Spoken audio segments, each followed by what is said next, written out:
మన India map లో శ్రీలంకను కలిపి ఎందుకు చూపిస్తారు? వెయిట్ లిఫ్టర్స్ వెయిట్ లిఫ్ట్ చేసినప్పుడు ముక్కు నుంచి రక్తం ఎందుకు వస్తుంది? ఏటీఎం లో ఫేక్ నోట్స్ ఎందుకు రావో? ఒకవేళ వస్తే ఏం చేయాలి? గూడ్స్ ట్రైన్ కి వీల్స్ ఎందుకు ఉంటాయి? కార్ వెనక అద్దంలో ఈ లైన్స్ ఎందుకు ఉంటాయి? ఇలాంటి కొన్ని ఇంట్రెస్టింగ్ ఫ్యాక్ట్స్ ఈ వీడియోలో తెలుసుకుందాం. వీడియో చాలా ఇంట్రెస్టింగ్ గా ఉంటుంది, లాస్ట్ వరకు స్కిప్ చేయకుండా చూడండి. ఇండియన్ మ్యాప్ లో శ్రీలంక ఎందుకు ఉంటుంది? మనం చిన్నప్పటి నుంచి మ్యాప్ డ్రా చేసినప్పుడు ఇండియన్ మ్యాప్ లో శ్రీలంకను కూడా డ్రా చేస్తూ ఉంటాం. అయితే ఏ దేశాల మ్యాప్లలో ఇతర దేశాల మ్యాప్స్ ఉండవు, కానీ మన ఇండియన్ మ్యాప్ లో శ్రీలంకను ఎందుకు చూపిస్తారో తెలుసా? 1958 లో యునైటెడ్ స్టేట్స్ తీసుకొచ్చిన Martin time zone of country అనే చట్టం వల్ల. ఈ చట్టం ప్రకారం ఒక దేశ భూభాగం 200 నాటికల్ మైల్స్ తో వేరే దేశంతో ఆనుకొని ఉంటే ఆ దేశం మ్యాప్ లో ఈ దేశాన్ని చూపించాల్సి ఉంటుంది. సేమ్ ఇదే యాక్ట్ భూటాన్, నేపాల్, బంగ్లాదేశ్ లో కూడా వర్తిస్తుంది. వెయిట్ లిఫ్టర్స్ హెవీ వెయిట్ ని లిఫ్ట్ చేసినప్పుడు ముక్కల నుంచి రక్తం ఎందుకు వస్తుంది? హెవీ వెయిట్స్ లిఫ్ట్ చేసినప్పుడు మన థ్రోనిక్ చెస్ట్ రీజియన్ లో బ్లడ్ ప్రెషర్ ఇంక్రీజ్ అవుతుంది. ఈ ప్రెషర్ మన బాడీలో ఉన్న ప్రతి వెజల్ మీద పడుతుంది. ఈ ప్రెషర్ చాలా హైగా ఉంటుంది. ఈ హై ప్రెషర్ ని మన ముక్కులో ఉన్న వెజల్స్ తట్టుకోలేవు. దాంతో అవి బెలూన్ లాగా ఉబ్బిపోయి పగిలిపోతాయి. సో అప్పుడు ముక్కు నుంచి రక్తం వస్తుంది. ఏ బాడీ బిల్డర్ అయినా తన బాడీ వెయిట్ తగ్గట్టు వెయిట్స్ లిఫ్ట్ చేయాలి, లేదంటే ఇలా ముక్కు నుంచి రక్తం వస్తుంది. ఏటీఎం లో నుంచి మనీ తీసేటప్పుడు ఫేక్ నోట్స్ వస్తాయా? వస్తే ఏం చేయాలి? బ్యాంక్ వాళ్ళు ఏటీఎం మిషన్ లో పెట్టే మనీలో ఫేక్ నోట్స్ ఉండవు. ఎందుకంటే ఏటీఎం లో మనీ పెట్టే ముందు ఆ నోట్స్ అన్నిటిని ఫేక్ నోట్స్ డిటెక్టర్ లో పెడతారు. అప్పుడు ఫేక్ నోట్స్ ఉంటే ఆ డిటెక్టర్ కనిపెడుతుంది. అయినా కానీ ఒకవేళ ఫేక్ నోట్స్ వస్తే చెక్ చేసి ఆ ఏటీఎం మిషన్ లో ఉండే కెమెరాకి నోట్ ని 2 సైడ్ చూపించాలి.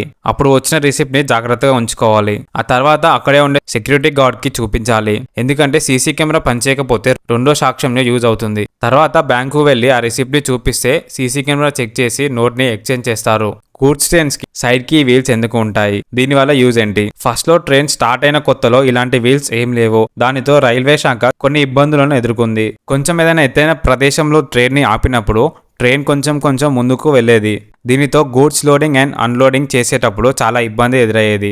అందుకే ఈ వీల్స్ ని అరేంజ్ చేశారు. ఇవి మాన్యువల్ బ్రేక్స్ గా పనిచేస్తాయి. ఫ్రెండ్స్, అసలు హోంవర్క్ ఎవరు కనిపెట్టారో తెలుసా? ఇటాలియన్ టీచర్ అయిన రాబర్ట్ 1905 లో తన స్టూడెంట్స్ కి పనిష్మెంట్ గా హోంవర్క్ ని ఇచ్చాడు. అప్పుడు స్టార్ట్ అయిన హోంవర్క్ ఇప్పటి వరకు కంటిన్యూ అవుతూనే ఉంది. గ్యాస్ సిలిండర్స్ కింద ఈ హోల్స్ ఎందుకు ఉంటాయి? ఈ హోల్స్ పెట్టడం వెనుక ఒక పర్పస్ ఉంది. ఈ హోల్స్ ద్వారా ప్రాపర్ గా ఎయిర్ సర్క్యులేట్ అవుతుంది. ఎయిర్ సర్క్యులేట్ అవ్వడం వల్ల సిలిండర్ కింద హీట్ జనరేట్ అవ్వకుండా టెంపరేచర్ మెయింటైన్ గా ఉంటుంది. మనం కార్ వెనుక ఉండే గ్లాస్ లో ఈ లైన్స్ చూస్తూ ఉంటాం. అసలు ఈ లైన్స్ ఎందుకు ఉంటాయో తెలుసా? వీటి వల్ల ఏమైనా యూజ్ ఉందా? ఇప్పుడు తెలుసుకుందాం. నార్మల్ గా అందరూ వీటిని డిజైన్ కోసం పెట్టారు అనుకుంటారు, కానీ వీటి వెనుక ఒక పర్పస్ ఉంది. వీటిని డీఫాగర్ లైన్స్ అంటారు. ఈ ఒక మెటల్ లైన్స్ అద్దం పైన మంచు లేదా వాటర్ ఉంటే ఈ వైర్ హీట్ జనరేట్ చేసి వాటర్ లేదా మంచుని ఆవిరి చేసి అద్దాన్ని క్లియర్ చేస్తుంది.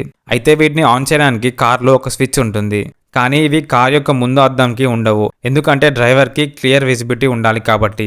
ఆకాశంలో ఏరోప్లేన్స్ వెళ్లేటప్పుడు ఒక తెల్లటి పొగలాగా వస్తుంది. అది ఎందుకు వస్తుందో తెలుసా? ఇది చాలా మంది ఏరోప్లేన్స్ నుంచి వచ్చే పొగ అనుకుంటారు, కానీ ఇది నిజం కాదు. ఏరోప్లేన్స్ గాలిలో ఉన్నప్పుడు ఫ్యూయల్ ని వదలడం ద్వారా ఇలా జరుగుతూ ఉంటుంది. అసలు ఫ్యూయల్ ని గాలిలో ఎందుకు వదులుతారంటే ఏదైనా ఎమర్జెన్సీ ల్యాండింగ్ టైంలో ప్లేన్స్ యొక్క బరువు తగ్గించడానికి ఫ్యూయల్ ని రిలీజ్ చేస్తారు. ఎందుకంటే ఎమర్జెన్సీ ల్యాండింగ్ టైంలో ఫ్లైట్ లో ఫ్యూయల్ ఎక్కువ ఉంటే ల్యాండింగ్ చేసేటప్పుడు హెవీ వెయిట్స్ వల్ల ఏదైనా ప్రమాదం జరిగే ఛాన్స్ ఉంటుంది. అందుకే ఫ్యూయల్ ని గాల్లోకి వదిలేస్తూ ఉంటారు. దీనినే ఫ్యూయల్ డంపింగ్ అంటారు.